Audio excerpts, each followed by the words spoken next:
Hi guys, I'm Tie, and just like the other video and the other one to come, I'm gonna preface before that if this is the first one you're watching, that you watch the other three.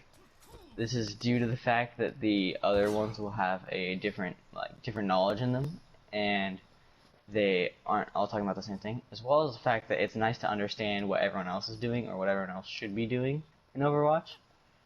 So, yep, I just ask nicely that you watch their videos that me and Eaton made, put a little blood and sweat and tears into it, so thank you.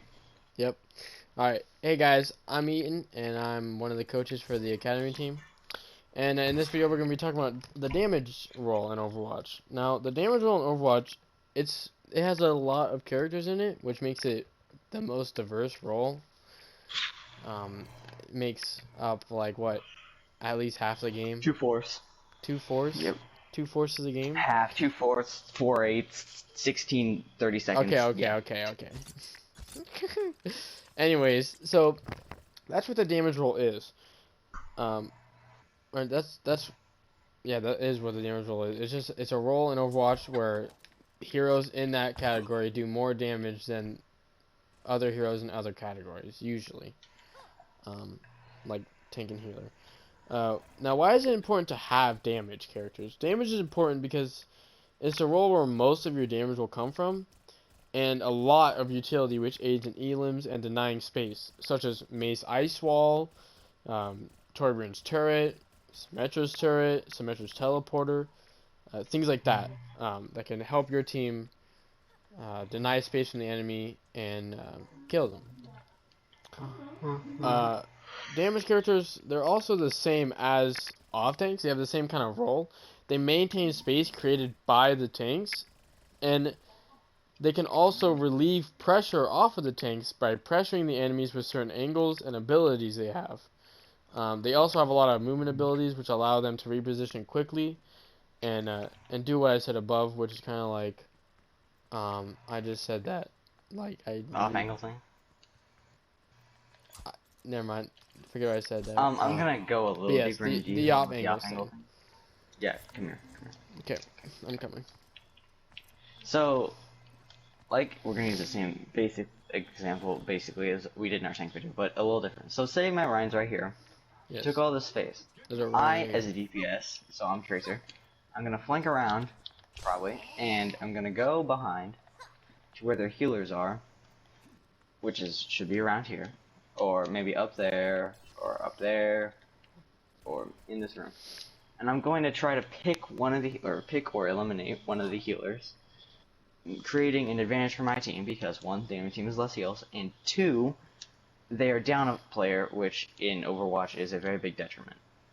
Also keep in mind this is usually only for flankers and not for characters like Kree, Widow, Reaper, Ashe, who kind of want to stay with their team a little bit. You can take slight off angles, but don't peek too long at those angles. But like say you have a Reaper, like you would just be right here, and you could teleport onto this high ground.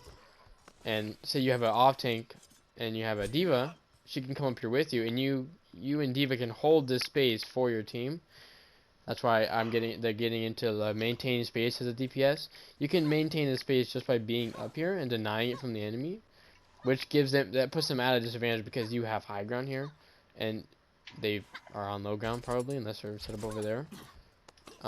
Because like with his example, to be honest, if you see a Reaper next to you, you're gonna crap your pants. Yeah, you're not gonna want to fight close with Reaper.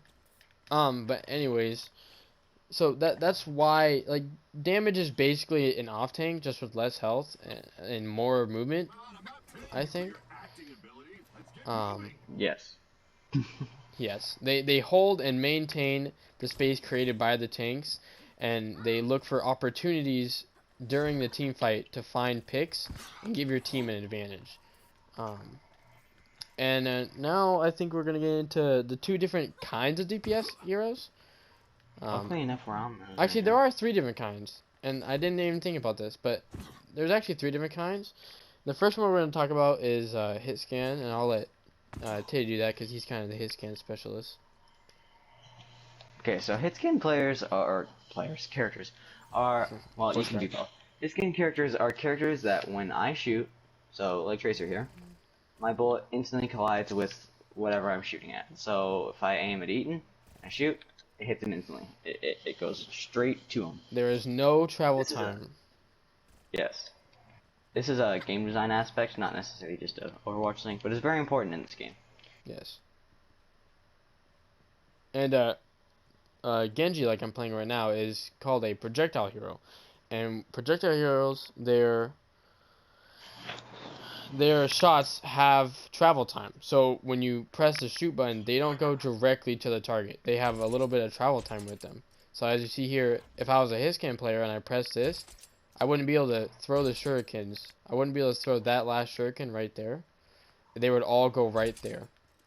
So This is a they have different three. travel time for different characters. Yes, there are. There's like Sim, goes Yep, slow. there are different projectile speeds in the game. And the third type of hero, actually, Titty, you can stay on Sim. Symmetra, yeah, is actually beam characters, and that's like You're right. May, Symmetra. I think those are the only two really. Echo's focusing beam Bizarre. is also one. Also, Doomfist, he is a hit scan player, but he's more of a close range melee hero. Um, but yeah, there are beam characters which have no travel time. It's basically a hit scan, but you have to track with it. Yeah, and Zarya's also one of these tank players. Yes, Zarya is also a beam character. And his So is Moira. scan players usually will hang farther back than projectile heroes because they have no travel time, so they don't have to predict anything except for Sombra and Tracer.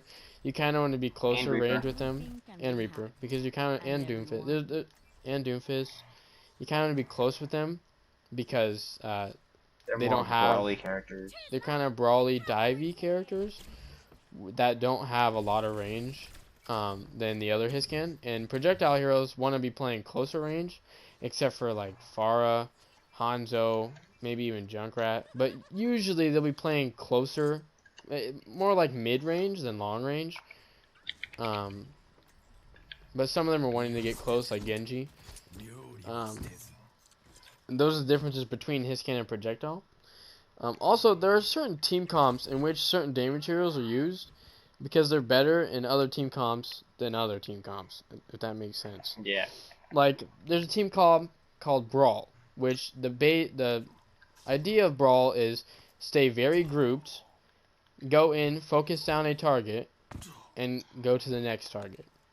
And you want very in-your-face type characters like Reaper, Doom, May, McCree, yes, that kind of thing.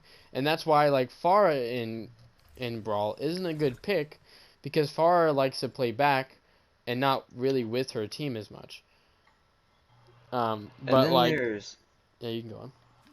And then there's what we're gonna do, Bunker, right? Yes, Bunker. So Bunker is a playstyle where usually it's double shield, I believe. Nowadays. Or harder. And you sit down with your team, and like you hold a position until you get something that allows you to move forward. So Bastion's really good for Bunker. So say you're Bastion, and you're shooting, and you get a pick, and you get another one, and you get another one. Then your team presses forward. You wait for the game to be in favor of you, instead of, say, like it being equal when you just walk in the enemy team. Yes, because with Bunker you're wanting to play slow and get picks.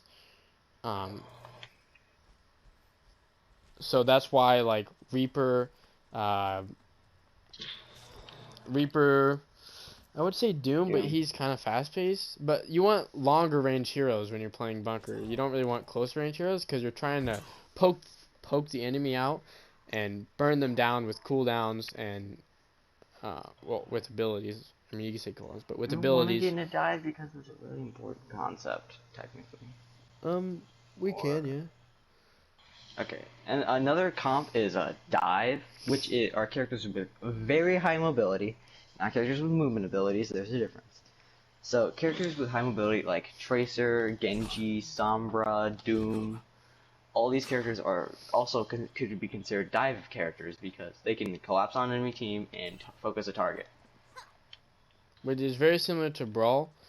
but it's just you're not trying to stay as grouped, and you're trying to attack the enemy from different angles. And you're not trying to sustain as long either. Yes. But they have very high mobility, are able to get around the map quickly, reposition very, very quickly. And yeah, that's kind of it. I feel like for damage heroes, basically, the damage role, it's a very diverse role. It is in my opinion, it's a kind of hard role because there's so much to the role. Yeah, like The me and Eden are damage players, and us learning every character is not an easy feat at all. It's also not. I mean, it is kind of smart, but it can also be But it's not confusing. mandatory. Switching between hit scan and projectile, because of the different travel time and no travel time. But yeah, so And damage. projectile players sometimes have fall off, like with their projectile, like it'll go down as you shoot. I think it's only for Torb. Is it only for Tor? No, Hanzo does too. Okay, It yeah. doesn't go straight. Okay, yeah, you're right. Well, yeah, it does. And Junks falls down where a lot. Oh, okay, Alright. you're right. You're right. Yeah. But yeah. So just to overview, the damage role. It's a very diverse role in Overwatch because of the amount of heroes in it. Damage is important because it's the role where most of your damage is gonna come from, unless you're running like goats. Which, if you guys don't know what goats is, I'm not gonna get into that because it's technically not a thing anymore. They have a lot of utility as well, like Maywall, turrets, teleporters, damage. Ultimates can also be very impactful when paired with other tank and support ultimates. So always be looking to combo ultimates with your other teammates. We should make a combo video. We should. Like good pairs. Yes, and they maintain space created by the tanks. By aiding their off-tank or just holding another angle so that the enemy has less space to work with. And they can take other angles to relieve pressure off tanks with certain angles and abilities. They also have a lot of movement abilities, which allow them to reposition quickly and get different angles on the enemy quicker. And then there are two different categories. There's hit scan, and there's actually three. There's hit scan, there's projectile, and then there's beam. Hit scan, they have no travel time, and they want to play farther back, usually. Then there's projectile heroes, where it's kind of a mid-range, kind of close-range hero and their projectile has travel time. And then there's beam characters, which you want to be close. Which you want to be close with beams, and they just have a beam. If you don't know what a beam is, look up beam. I'll go to May, and I'll show you that Yes. her freeze is a beam. Like the spray kind of beam thingy. Yes. It's a straight line that I'm shooting. Yes. And then there's certain team comps with damage there's certain damage characters are better than others, like in Brawl, Reaper, Doom, Mei, Kree. In Bunker there is longer range heroes like Hanzo, Ashe, Torb, and then in Widow. Dive where you want super high mobility heroes like Tracer, Genji, Doom. Sombra. Oh, I'm not trying to name them all. I'm just naming some. But yeah, there's not many Dive. They're that's basically it for the damage category. We kind of went on a little rant, a little bit here and there. I hope you guys enjoyed. Hope you guys learned something. If you guys have any questions, make sure to ask us. I don't think we said that in the last one. We didn't, so I hope everybody watches. If you have any questions, though, make sure to just ask somebody. Add us in the Discord. We're all here to help. And yeah, We don't bite. We don't bite. And yeah, have a great day.